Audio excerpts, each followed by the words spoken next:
하나님 아버지 감사합니다. 지금 이 시간 다 같이 함께 모여 예배할 수 있음에 감사합니다. 또 항상 함께 하여 주셔서 마음을 안정되게 해주시고 좋은 것만 주셔서 감사합니다. 솔직히 하나님께 대한 궁금한 점과 의심이 매일 들지만 그럴 때마다 하나님께서 마음을 흔들리지 않게 붙잡아 주셔서 감사합니다. 또 슬플 때나 행복할 때나 지칠 때나 언제나 하나님을 생각하며 살게 해주셔서 감사합니다. 세상에 나쁜 죄인이 너무 많습니다. 저 또한 같은 죄인인 것을 깨닫고 그 사람들을 욕하지 말고 그 사람들을 위해 기도하는 마음을 가질 수 있도록 도와주세요. 또 세상 사람들을 용서해 주시고 하나님께 다가갈 수 있도록 도와주세요. 우리 모두가 하나님께서 의롭다 하실 만한 사람이 되게 하여 주셔서 하나님께 가까이 할 수 있는 사람이 되게 하여 주세요. 모두가 서로 배려하고 돕게 하여 주셔서 하나님께서 기뻐하실 만한 세상이 되게 하여 주세요. 예수님 이름으로 기도드렸습니다. 또한 믿는 사람들인 우리에게 강한 힘으로 활동하시는 하나님의 능력이 얼마나 엄청나게 큰지를 여러분이 알기 바랍니다. 하나님께서는 이 능력을 그리스도 안에 발휘하셔서 그분을 죽은 사람들 가운데서 살리시고 하늘에서 자기의 오른쪽에 앉히셔서 모든 정권과 권세와 능력과 주권 위에 그리고 이 세상뿐만 아니라 오는 세상에서 일컬을 모든 이름 위에 뛰어나게 하셨습니다. 하나님께서는 만물을 그리스도의 발 아래 굴복시키시고 그분을 만물 위에 교회의 머리로 삼으셨습니다.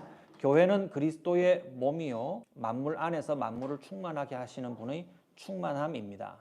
그러나 하나님께서는 우리 각 사람에게 그리스도께서 나누어 주시는 선물의 분량을 따라서 은혜를 주셨습니다. 그러므로 성경에 이르시기를 그분은 높은 곳으로 올라가셔서 포로를 잡으시고 포로를 사로잡으시고 사람들에게 선물을 나누어 주셨다 합니다. 그런데 그분이 올라가셨다고 하는 것은 먼저 그분이 땅의 낮은 곳으로 내려오셨다는 것을 말하는 것이 아니고 무엇이겠습니까? 내려오셨던 그분은 만물을 충만하게 하시려고 하늘의 가장 높은 데로 올라가신 바로 그분이십니다. 그분이 어떤 사람은 사도로, 어떤 사람은 예언자로, 어떤 사람은 복음 전도자로, 또 어떤 사람은 목사와 교사로 삼으신. 함께 읽겠습니다. 그것은 성도들을 준비시켜서 봉사의 일을 하게 하고 그리스도의 몸을 세우게 하려고 하는 것입니다. 아멘. 하나님의 오른쪽에 앉아 계심, 하나님의 오른쪽에 앉아 계심이라는 제목으로 사도신경 15번째 나눔을 가지도록 하겠습니다. 여러분 교회에 나오셨죠? 우리는 교회입니다. 여러분 교회가 꼭 있어야 됩니까? 그리고 여러분 교회에 참여하러 나와야 됩니까? 교회가 꼭 있어야 되고 나는 교회에 소속되어야 하냐는 질문이 좀 엉뚱하게 느껴질지 모르겠지만 가장 이런 기본적인 질문들을 자주 물어볼수록 우리의 생각을 정리하는 데 도움이 됩니다. 우리의 믿음이 정당한 것인가? 우리에게 도움이 되는 것인가? 계속 물어야 되죠. 교회에 소속된 사람들은 보통 주일에 모입니다. 정해놓은 날 주일에 모이는데 세상 모든 사람들도 공휴일로 정하고 있는 일요일에 모여요. 어릴 때 저는 주일이라고 안 하고 일요일이라고 말하면 혼났어요. 일요일은 주일이지 라면서 혼났는데 근데 일요일 말해도 되죠? 예, 모든 사람들이 통용하는 날의 이름이 일요일이잖아요. 그죠? 그 날을 우리는 주일로 지킵니다. 지킨다는 표현보다 주일로 정하여서 우리가 모이고 있습니다. 그런데 이 모든 사람이 쉬는 공휴일을 우리도 좀 쉬면 안 됩니까? 다른 사람들이 쉴 때 우리도 집에서 좀 쉬면 안 좋습니까? 꼭 예배가 아니더라도 집에서 좀 푹 자고 내가 하고 싶은 거 그동안 못했던 거 정리해서 하는 쉬는 날로 삼으면 안 되겠느냐. 좋겠다는 생각이 듭니다. 그죠? 긍정하면은 믿음이 없다 할까봐 여러분 탁 굳은 표정으로 집중하고 계신데 그런 생각이 솔직히 들잖아요. 그런 마음이 들어요. 좀 쉬고 싶어요. 그런데 왜 왔어요? 어릴 적부터 이 신앙생활의 습관이 배인 사람들, 좀 나쁘게 표현하면 길들여진 사람들은요 자기가 길들여졌다고 생각하면서도 어떤 느낌을 받냐면 그래도 안 지키면 하나님이 기분 나빠하실까봐. 하나님 능력이 있으니까 하나님 기분을 상하게 하면은 나한테 손해가 미칠까봐. 그래서 교회 안 빠지고 나와요. 그래서 혹시 실수로 교회 빠졌을 때는 뭔가 찝찝해. 주간이 찝찝해요. 한 주간이. 그런 생각이 혹시 듭니까? 부모님이 걱정할까 봐 나오시는 분들도 있습니다. 어른이 되어서도 그런 분들이 있어요. 할머니 할아버지가 다 된 부모님이 얘야 너 교회 갔냐? 그걸 가끔 확인하는 집도 있죠. 또 심심해서 사람 사귀려고 교회 나오는 사람도 가끔 있어요. 집에 있으면 뭐해? 사람 많이 어울리는 데 가서 사람 만나고 사귀면 좋잖아 하면서 교회 나오는 사람 곧잘 실제로 그것이 사업하고 연결된다고 생각하는 사람들은 최대한 사람 많이 모이는 교회를 찾습니다. 예. 한 사람 앞에 100원짜리 하나씩만 팔아도 돈이 이윤이 되니까요. 그런 마음 가지는 시기가 신앙적으로 그런 마음을 가지는 시기가 있을 수는 있어요. 그런데 그런 마음을 이해는 하지만 계속 그런 마음으로 교회를 나온다고? 그거 조금 아닌 것 같아. 누가 체크한다고 교회 나온다든지 아니면 하나님께 벌 받을까 봐 교회 나온다든지 아니면 교회에 하나님을 만나고 예배드리는 요소 외에 다른 게 더 재미있어 가지고 안 심심하려고 교회 나오고 혹은 사업에 필요한 것 때문에 교회 나오는 것이 계속 지속된다면 그거는 뭔가 좀 틀렸다는 생각이 들죠. 이런 생각에서 여러분 교회라는 모임은 꼭 있어야 되느냐, 나도 거기에 소속되어 있어야 하느냐, 그것이 실제로 나한테 어떤 도움이 되느냐는 질문을 제가 지금 엉뚱하게 드리는 것 같지만 우리끼리는 그런 얘기를 잘 안 하기 때문에 엉뚱한 것 같지만 우리 교회 바깥에 있는 사람들이 대부분 그걸 물어요. 여러분 마음속에도 한 번씩 그런 질문이 나오지만 그냥 대충 넘어가는 거죠. 불손한 질문이다. 어찌 하나님 앞에 예배를 안 드릴 생각을 하니?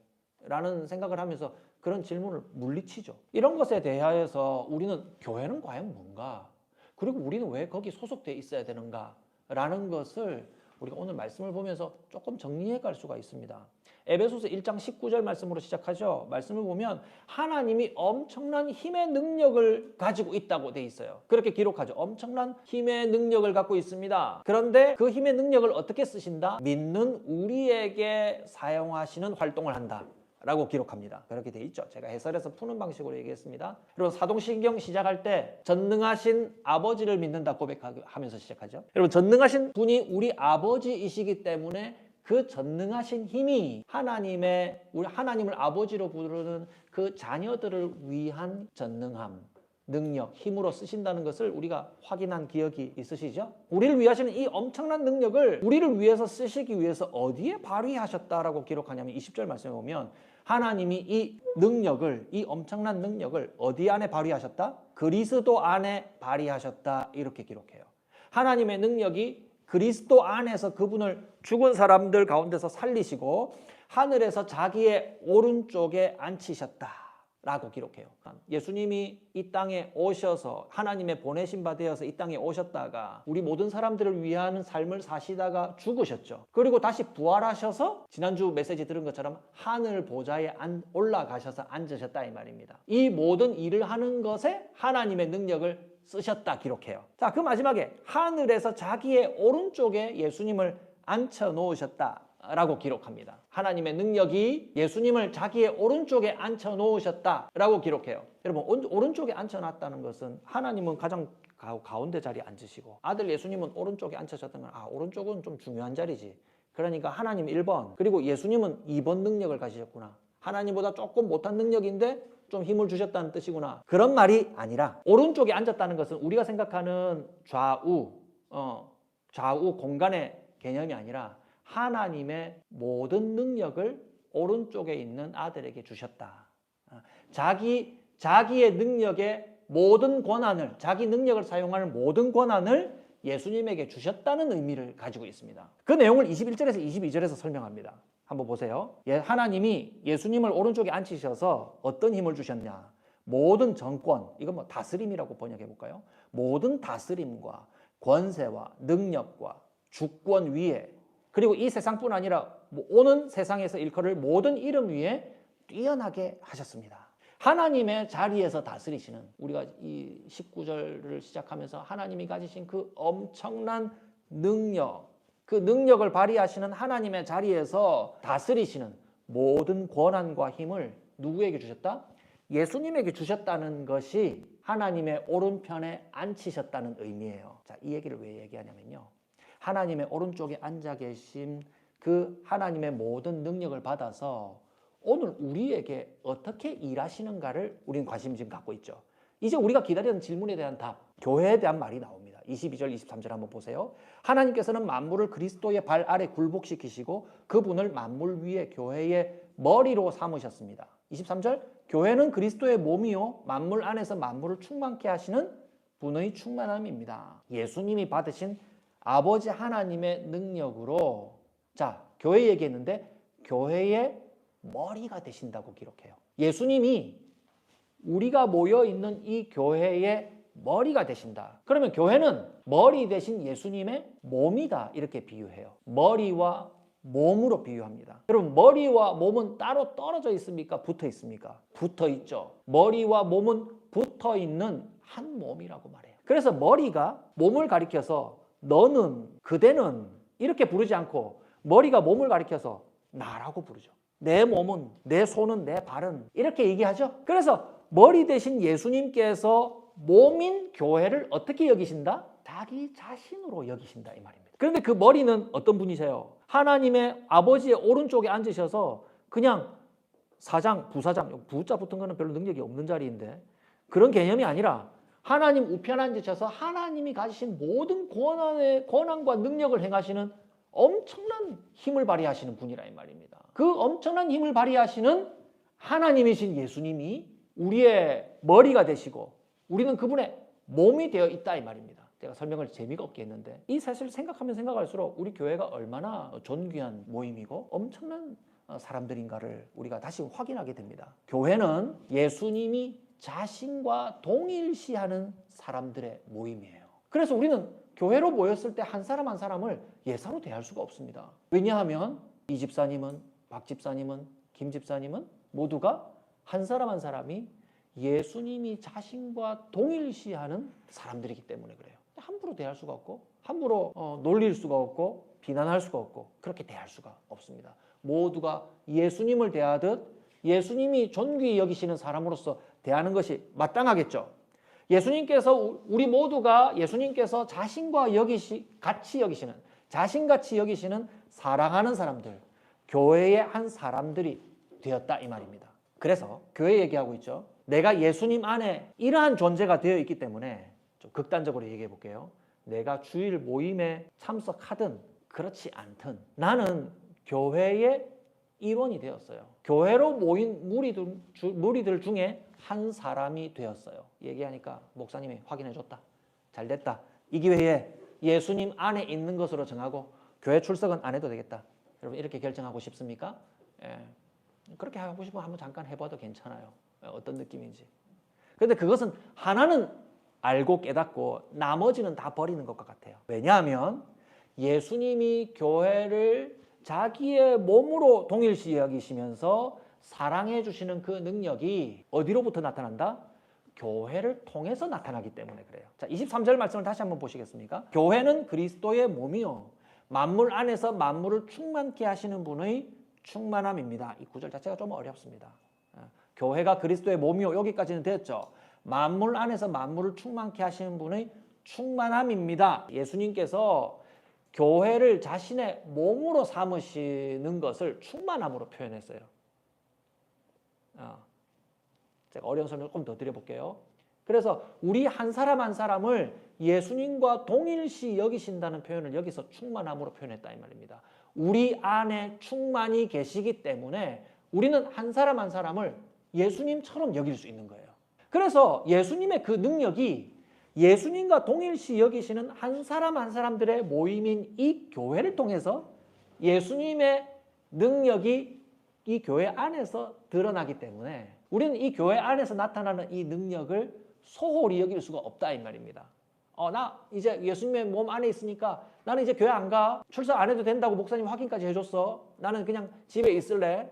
부모님만 보낸다든지 대신 보낼 수 있는 사람만 보내는 것이 아니라 나도 그 능력이 나타나는 교회에 철이 들면 참석하게 된다 이 말입니다. 참석하고 싶어져야 한다는 것이 사실이라 이 말입니다.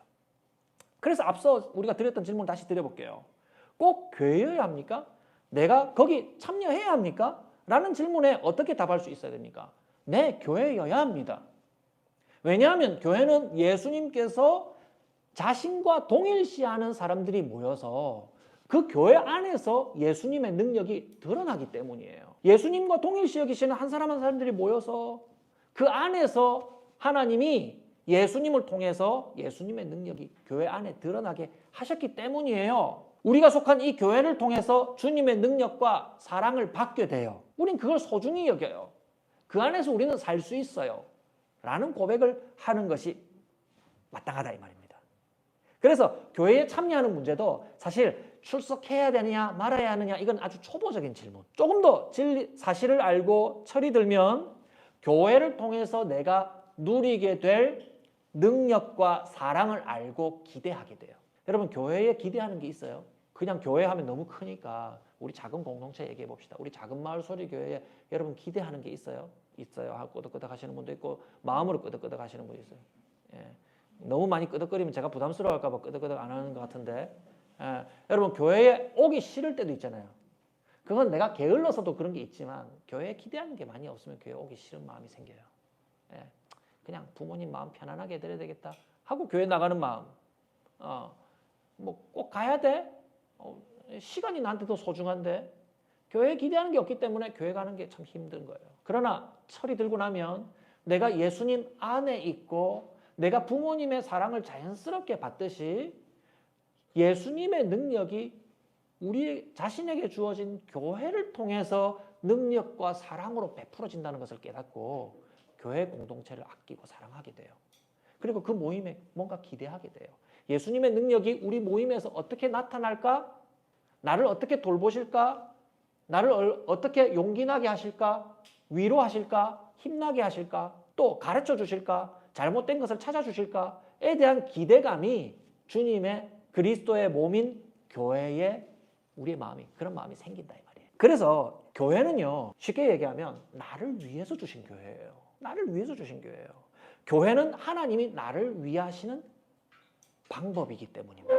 교회는 나를 위해 주셨어요. 여러분 한 사람 한 사람들을 위해서 주셨어요. 그래서 우리가 한 단락 더 읽어보셨던 에베소서 4장의 10절 말씀부터 보시면 내려오셨던 그분은 만물을 충만하게 하시려고 하늘에 가장 높은 데로 올라가신 바로 그분입니다. 그분이 어떤 사람은 사도로, 어떤 사람은 예언자로, 교회 한 사람 한 사람 얘기하는 겁니다. 어떤 사람은 복음 전도자로, 어떤 사람은 목사와 교사로 삼으셨습니다. 12절 그것은 성도들을 준비시켜서 봉사의 일을 하게 하고 그리스도의 몸을 세우게 하려고 하는 것입니다. 여기에 나열되어 있는 역할들은요. 교회에 주어진 역할들을 빠짐없이 다 표현한 건 아니에요. 자, 이런 역할들 있지라고 얘기해 준 겁니다. 예. 그런데 이 역할들을 살펴보면 오늘 요즘은 없는 사람들도 있고요. 예, 여전히 남아있는 목사와 교사 같은 역할들도 있어요. 이 주어진 역할을 크게 나누면 두 가지예요. 하나는 진리를 가르치는 것. 두 번째는요. 진리로 돌보는 것입니다. 진리로 가르치고 두 번째는 진리로 돌보는 거예요. 첫 번째 얘기한 것 진리로 가르치는 것은 교회를 통해서 참된 것이 무엇인지 알아보게 돼요. 교회에 오지 않으면 참된 것이 무엇인지 알아볼 수가 없어요. 왜냐하면 예수님의 권위로 가르침을 받는 것이 없기 때문에 그렇습니다. 실제로 예를 들면 이런 겁니다. 여러분들께 열어볼게요. 여러분 기술 발전이 중요합니까? 사람을 아끼는 게 더 중요합니까? 목사님 질문 잘못하셨는데요. 기술 발전을 해서 사람을 위하려고 하는 거예요. 이렇게 말할 수도 있겠죠. 그런 부분도 있을 겁니다. 기술 발전이 돼가지고요. 지금 박종국 집사님, 박석엽 집사님 교회는 우리 모임에는 안 찾아오셨는데 직장에서 지금 방송으로 예배 드릴 수 있잖아요. 기술 발전이 보세요. 사람을 이롭게 했잖아요. 사람을 돌봤잖아요. 라고 말할 수도 있어요. 그런데 보통의 경우는 기술 발전을 더 많이 하기 위해서 사람을 희생시키고 사람을 고달프게 하는 경우가 더 많아요. 이만큼까지는 발전 안 해도 되는데 이만큼까지는 막 첨단으로 가지 않아도 되는데 그것 때문에 사람들을 괴롭게 하는 기술 발전이 있잖아요. 그런 의미에서 기술 발전이 더 중요해요? 아니면 사람을 먼저 돌보는 게 중요해요? 사람을 돌보는 게 더 중요하죠. 기업의 수익을 먼저 올리는 것이 중요합니까? 함께 일하는 사람들이 더 중요합니까? 기업가 사장님은 고민한다. 기업의 이익을 올리는 게 더 중요해요? 사람들 돌보는 게 더 중요해요? 사람들 돌보는 게 당연히 중요하죠. 다 사람 좋게 하자는 거잖아요. 그래서 그런 개념에서 최저임금이라는 게 생겼잖아요. 그죠? 최저임금이라는 게 있잖아요. 최저임금 좀 많이 올려줘야 된다고 생각합니다. 저도 작은 사업가지만 최저임금 올려줘야 돼요. 사람은 출신과 성별, 나이에 따라 계급이 있어요? 계급이 없어요? 계급이 있어요? 모두가 동일합니까? 다른 건 인정해요. 출신도 다를 수 있고 성별도 다르고 나이도 차이가 나죠. 그런데 그것에 따라서 차별합니까? 아니면 모두가 동일한 대접을 받습니까? 모두가 동일한 대접을 받아요. 여러분 못생긴 사람, 잘생긴 사람 있습니까? 이 질문에 대해서 고민스럽죠. 못생긴 사람, 잘생긴 사람 있어요? 저는 없다고 결론 내리기 바라요. 우리는 여기에 우리 사는 세상이 너무 길들여져 가지고 분명 기준이 다 있어. 꼬불머리보다는 뻗은 머리, 작은 눈보다는 큰 눈, 작은 키보다는 큰 키, 그죠? 뭐 이런 식의 잘생기고 뭐 울퉁불퉁한 피부보다는 매끈한 피부에 대한 잘생기고 못생긴 것에 대한 기준이 있죠. 그래서 모두가 잘생긴 사람이 더 세상에서 대접받고 출세한다고 여기기 때문에 외모는 권력이야. 뭐 예전에 화장품 선전에 외모는 권력이라는 그런 정확한 워딩은 생각이 안 나는데 그런 화장품 선전이 있더라고요. 외모가 출중하면 그게 권력이 돼가지고 사람들을 지배한다. 세상에서는 맞는 얘기예요.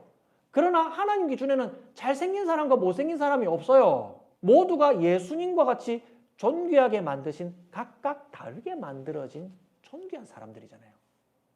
여러분 이런 얘기를 어디서 듣습니까? 세상에 나가서는 못 들어요. 어디서 권위 있게 들을 수 있어요? 온 세상을 만드신 창조자의 권위로 머리 대신 예수님의 몸인 교회에 와서야 이런 진리의 말씀을 들을 수가 있어요. 우리는 당연하다 여기는 이러한 세상의 결론들에 대하여서 우리는 다르게 답해야 돼요. 세상은 뭐라고 얘기합니까? 사람보다 기술 발전, 사람보다 돈, 동업하는 사람들보다는 기업, 평등한 것보다 당연히 차별받는 게 맞죠. 어떻게 일을 많이 하는 사람하고 일을 적게 하는 사람은 어떻게 똑같이 받아요? 발끈합니다. 그게 세상의 원리예요.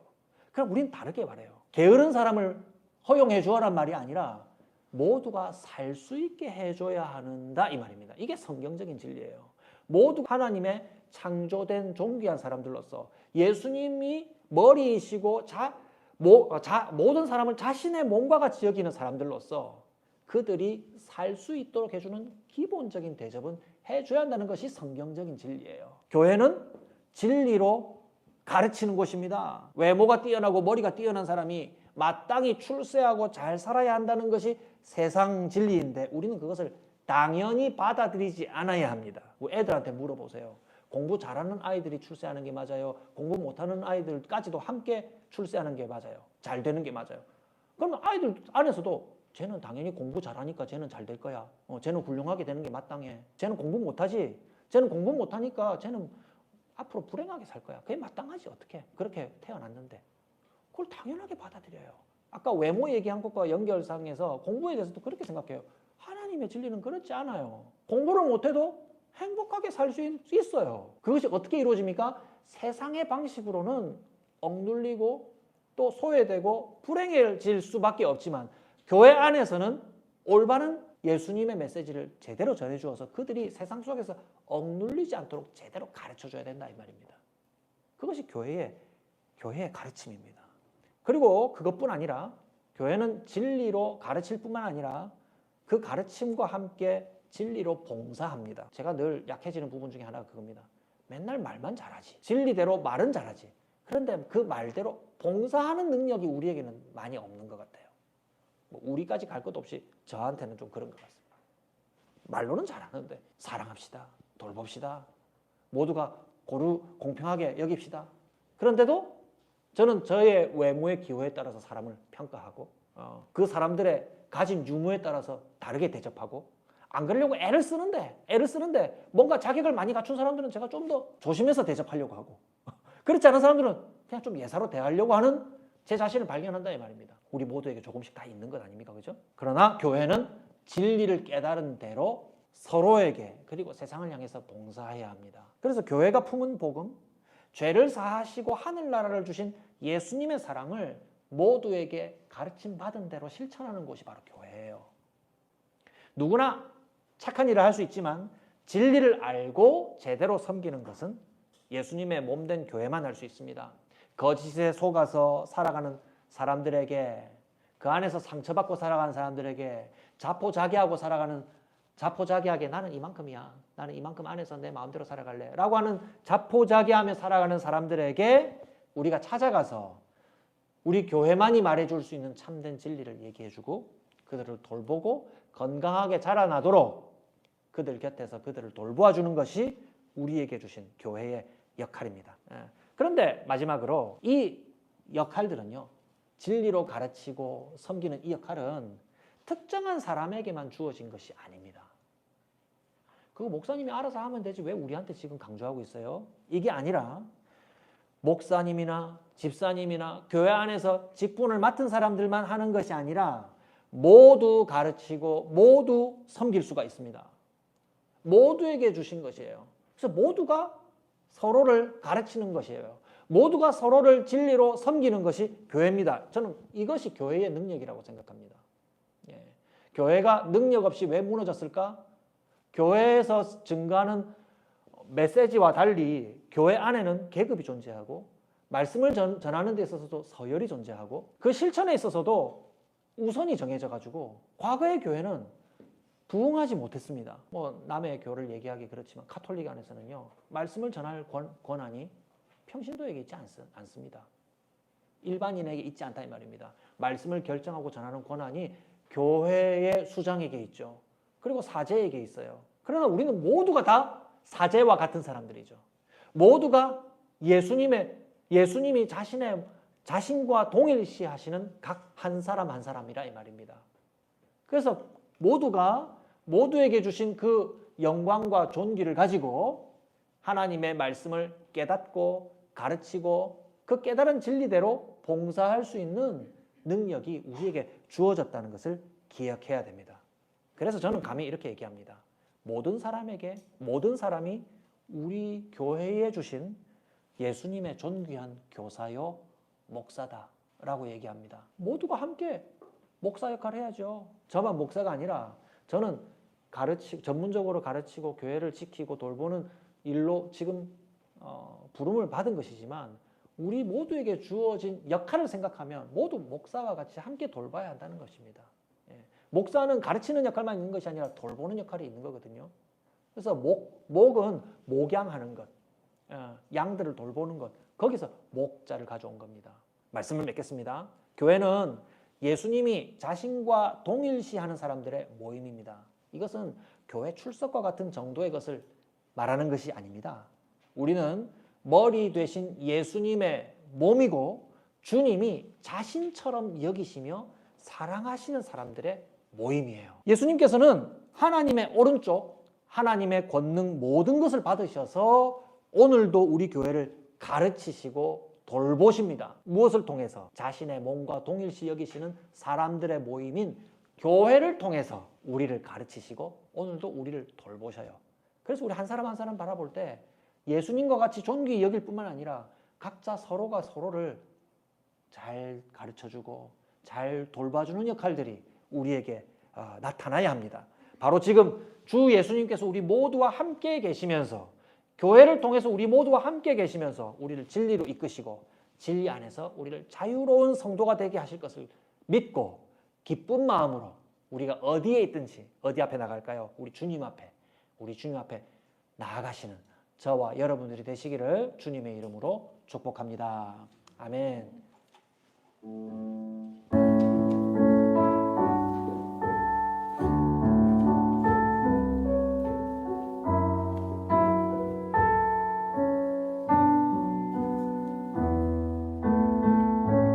안개가 날 가리워 내 믿음 흔들리려 할 때 내 믿음 흔들리려 할 때 나 주님께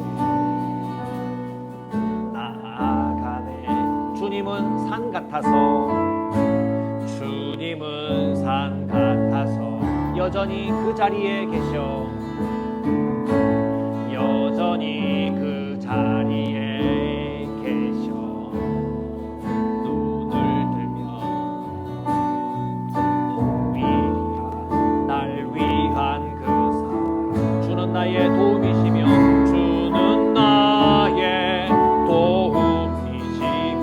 주의 계획 영원하시네. 주의 계획 영원하시네. 주의 위엄 앞에 믿음으로 순종해 예배드리리. 주님께서 날 이끄시며 주가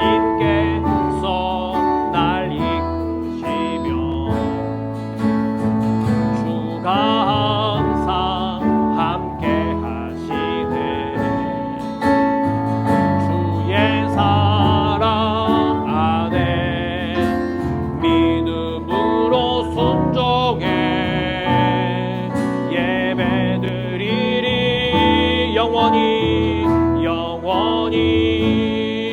주님은 산 같아서 주님은 산 같아서 여전히 그 자리에 계셔 여전히 그 자리에 계셔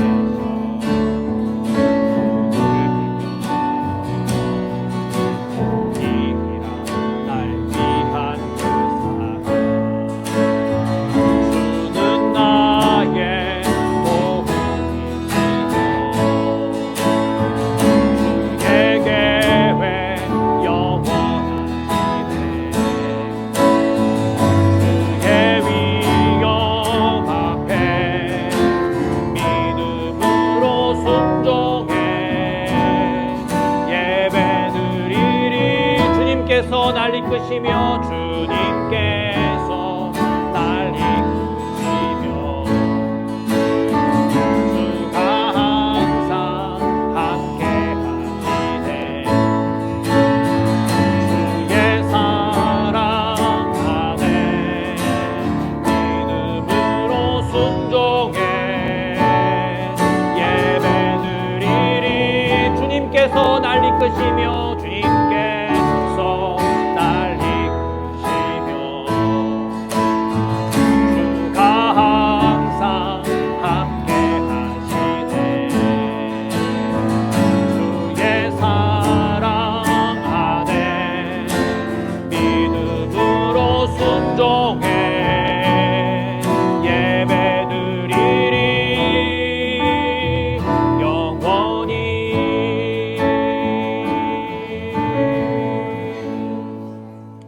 우리 시간 마음을 모아